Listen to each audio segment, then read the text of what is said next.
All right, cool. Syempre, we've reached to the last topic na, no? So as I said from the very beginning, the goal of NFF is really to create a genuine community of unselfish creators, which is what's happening right now. Lahat ng ideas natin are being shared for free without any hesitation at all. I'm super super inspiring. I mean, this is my dream. Like it has always been my dream to gather people, to gather different ideas and come out as one, like as a family. So yeah, I mean, for me, kasi I believe that in the end, we've only got our friends and family, you know. So yeah. So our topic is, last topic is a community over monetary. So I'm not sure if kung sino yung gustong mag-share, no, but I have people in mind na who I think are able to share their thoughts on this na very purely, which is si Cholo and si Kiefer again, no, kasi doon lang ako familiar na they have their reachable na community na I've been seeing. So Kiefer or Cholo, I mean, what's your take on this community over monetary? Basically, ang ibig sabihin nun is prioritizing the people, rather than the business. But in the end, syempre, it's still a business, no?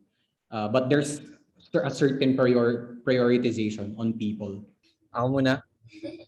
For Blank 6 kasi, kaya nasabing community over monetary since we started the brand talaga as a passion project. So, sa community kasi namin sa Blank 6, so doon pa lang nakikita ko yung every time na nagpo-post kami ng designs, po-post kami ng bagong collaborative projects with other basketball brands known din sa Philippines.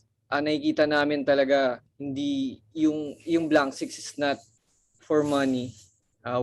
The Blank 6 is for basketball and art. So ayun, yung thoughts ni Bong, baka merong thoughts. Add ko lang kay Keith. Sa basketball community, sobrang fun part yung Blank 6 sa basketball community. So di lang kami. So nakita niyo yung collabs between Sunship and On The Net, Sunship and yung Hello All Days, right? So gugulat ka na parang this pandemic na sobrang basketball fanatics ng Filipinos. Tapos kasama kay OTC, syempre sila yung mga OGs. Nakikita mo na parang nakakatawa na nakikita mo yung collabs between brands na basketball driven. Tapos makikita mo kung paano sila may execute. Tapos parang nakakatawa na, alam mo yung parang dalawang favorite teams mo nagsama sa basketball. Para siyang ganun. Yun yung perfect cohesion na sinasabi. Tapos parang nagulat na lang din kami na parang boom, ang laki pala ng basketball community ng Philippines. So parang ang daming brands na lumabas, ang daming brands na stay, and brands na wala. Pero ang bottom line is nakakatawa na Blank 6 naging part siya ng isang basketball community. Tapos naging sobrang big part na rin siya ng scene. Diba? Parang a few years ago, parang KOTC lang makikita mo dyan. Di wala kang makikita ibang brands. Diba? Sila yung mga father ng ganyang brands. Tapos magugulat ka na ang laki pala sobra ng market. So parang nakakatawa na pati yung mga brands mismo nagko-collab sila between, yung same market. So yeah, add lang. All right. Cholo, you have anything more to say about that, or just to give a background about KOTC Clothing. Kasi talaga sa Kings of the Court kasi yung business ko eh. We run a basketball league and we organize sports events for companies. So yun yung business model talaga ng Kings of the Court. Pero KOTC Clothing, I entered into this business kasi siya parang it's another business but the same brand. So I entered this, wala akong alam sa streetwear. I don't even own a Jordan pair. Wala akong alam sa streetwear. I don't know. Kaya nga yung question mo kanina sa OGs, pagka tinanong mo ko sino OG ko sa streetwear, magdi-disconnect ako kasi wala akong masasagot eh. So pero I think tama yung sinabi mo na community over monetary when you're starting a brand kasi kahit na ang motivation ko for building this KOTC kasi may family na ako eh. I have a daughter and I'm married. I have to make something for a living kasi this is my full time. I was contemplating between going back to a corporate job or doing this and risking it another time. Kasi of course, 'di ba, Kings of the Court na nahirapan kasi walang basketball leagues, walang sporting events. So I decided whether I want to earn through clothing or do I work corporate? So I went the route na mag-clothing. I realized na when you're building a brand, it's wala mo nang kita eh. I know it's cliche as it sounds, pero everything that you earn, it goes back. Even more. So, first few months namin ng clothing this year, puro negative, negative, negative. Kasi ang daming marketing spends. And yung marketing spends, it's not just mamimigay ka lang sa mga influencers. Kasi may may track record na si Kings of the Court sa mga basketball players. Eh.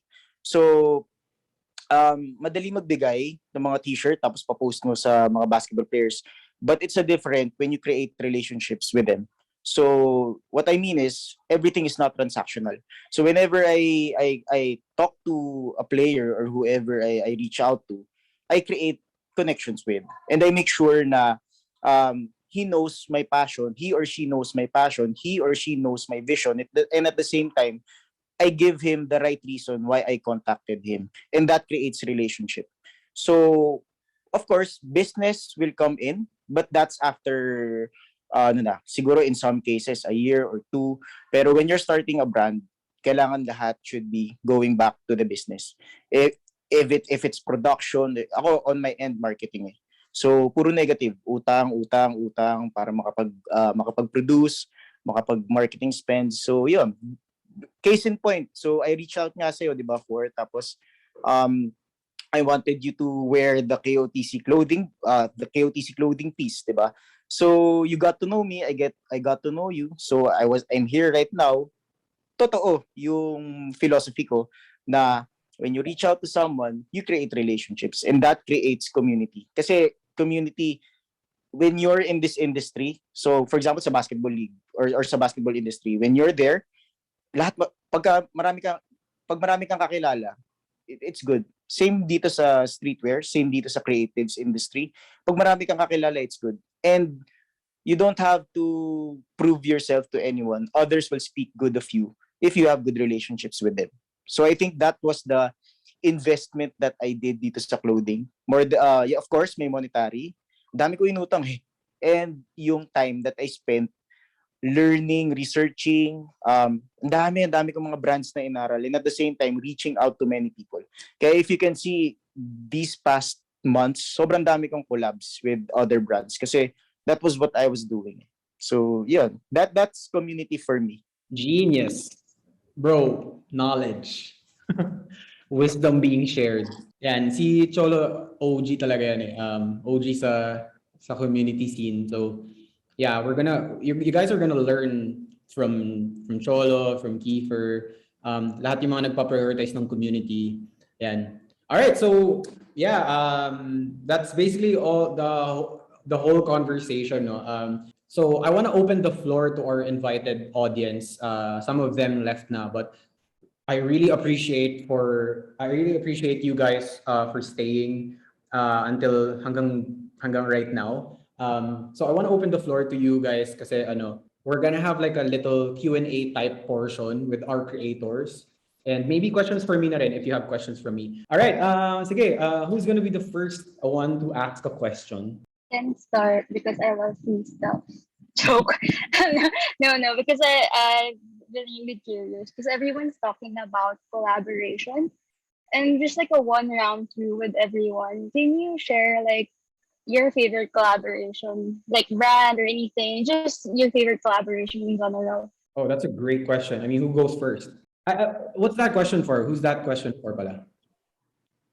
It's for everyone. I think everyone can answer. Like kahit isa-isa ba? Para lang interactive. Wow. Pwede ba ako mauna? Kasi if you guys are familiar with Overtime, they had this collaboration with an ice cream parlor shop. It's called Mikey Likes It. So si Overtime, may clothing brand siya, Overtime Fits. So nakipag-collab siya with Mikey Likes It ice cream. So usually ngayon ang mga collabs kasi na nakikita natin, it's streetwear brand and another streetwear brand. Streetwear brand and an artist. Pero ito kakaibang ginawa nila. They partnered with of course, food. So ang ginawa nilang partnership was Overtime created merch for them, and Mikey Likes It gumawa ng ice cream flavors na especially for that collab. So what they did, they roamed around New York, tapos naglagay sila ng pop-up na basketball dun sa likod ng truck ni Mikey Likes It. Sobrang ganda ng collab, and that that opens up that's a light bulb for me. Na collaboration doesn't have to be just with an artist or with another brand or with another apparel brand. It can be anything. So dun ko nasabi sa sarili ko na in terms of collaboration, you can be crazy with anything. Kahit ano pa yan. As long as you have the right concept, as long as you present well, at hindi siya pilit, it will work very well. So I think that for me this year, that's the best collaboration for me. Great. Sino pa? Martin? Yeah. Sa akin siguro it's not really a collaboration, but I just want to point out yung mga big brands na getting creative directors na from the streets, yung talagang who does the dirty work, the nitty-gritty work. So you'll see some big brands like New Balance getting Teddy Santis from Amelie Yundor, Clarks, Ronnie Feig, and J. Crew, Brendan Babenzin from Noah. So you'll see na nagiging diverse talaga yung mga big brands ngayon, and even yung sorry, medyo addict kasi ako sa menswear and sa streetwear pala. So, hindi ko na mention. So ayun.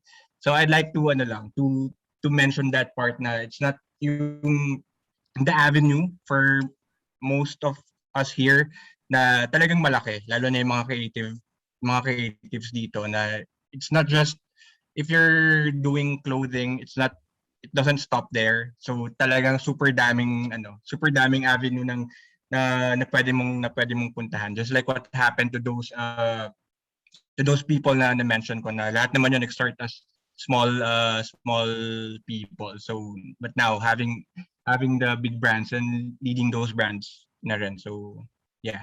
All right. Bong? Add ko lang kay Martin since nabanggit niya yung mga collabs na for creative. So natuwa rin ako dahil most of NBA teams ngayon are getting artists as creative directors. Case in point, last year, Kith kinala si Ronnie Feig for a collab with New York Knicks, and I think Daniel Arsham for Cleveland Cavaliers.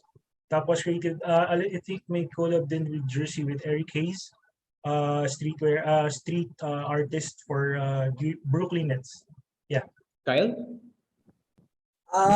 Sa akin, since we're also talking about sneaker, I remember the first time makita ko yung Tom Sachs Nike na collaboration. I was like, this is like the best shoe ever na nakita ko. Like, and like the collaboration, it was more than design. Talagang, they made this because like Tom Sachs, para meron siyang size, like talagang maker siya. So gumawa siya ng sapatos na you're supposed to beat down talaga. Which is like, nakuha talaga yung spirit of the collaboration. But like, shout out din sa local, since he can then like into the whole local design scene. Yung +63 sila Dan Matupino, they recently did some branding for Quadra. It's like a coffee brand, but yung pag-design nila parang it's just like the perfect mixture of it's like a coffee place, pero since design Filipino god yung gumawa, sobrang out of the box thinking yung pag-design. So shout out din sa kanila. Cool. Yeah, any questions again? Sino pa? Sayang naman. Hi, I have a question. Bingo. Yeah, I want to ask this to Sab because I didn't catch her answering the question for collaborations, and I just thought it would be interesting to find out, especially since her art is focused on resin, and I actually fell into a hole of browsing her art already, and I was just interested in finding out how would a collaboration happen in resin art, and what would be a dream collab that you would like to explore for your art specifically? Sab, are you there? Oh no. Oh no, I really wanted her to answer it because I was already looking at her resin keycaps and I wanted to buy some. Na-search mo Sorry, yung web. I'm a keeb. Well, I think if Sab returns now, again, siguro the same question. What dream collaborations would you like to explore with your specific line of business? Because I understand a lot of the guests here are involved in streetwear, and I know streetwear is it's a niche that really thrives in collaboration. So for you, Lang, you mentioned your OG idols and how they've inspired you. Now, if you got a chance to collab with anyone that you admire, who would it be and why? I want to start actually. I want to start with that question. I mean, the things I do is kind of already a collaboration na in itself, right? But I really want to collaborate with Marvin. I mean, Marvin Cunanan of Purveyor. Kasi, I mean, well, I had a podcast once, no? It's called DDP, Dreamers Doers Podcast. It's still ongoing, pero hindi pa masyado ma-prioritize. Pero Marvin was the first episode of that podcast, and I basically just interviewed him. But I really wanted to create something with him, like maybe a media feature or something like that, because I really think na meron kaming I would like to believe na meron kaming similarities in terms of like creating or like executing an idea. I feel like pag nag-usap kami in one sitting, I feel like may magagawa kaming something na very connected with each other from my ideas and to his. So, yeah, yun lang. Meron pa ba? Ako gusto kong dream project ko would be music video ni Shanty Dope. Kasi I've done music videos now with mainstream di ba? Like, ang biggest ko would be si Morissette. So, and we have BGY and mga ganun. So, for me, biggest dream ko would be a music video with Shanty Dope or yung mga local rappers. Solid local rappers talaga. Meron ako in mind ever since. Pero international siya. If kilala nyo wait lang, baka mali yung pag-pronounce ko, pero you can search sa IG Songjing Yang. Wait, i-type ko. So you can see. Kasi yung art niya, resin siya na furniture. So, kasi as a designer, interior designer, parang I really want to create my own furniture. Kaya sobrang fan ako ni Flat, what you call this? Yung brand niya, Flat Lay Furniture, tama ba? Ito, you can search. Korean siya. So, dream ko kasi talaga maka-collab sa kanya. So, parang I'm actually starting, medyo, sobrang na-inspire ako sa niya, sa process ng paggawa niya na parang nag-start siya sa balloon, parang balloon, and then kino-cover niya ng resin, and then naging furniture. So, yun talaga yung dream collab ko, if ever.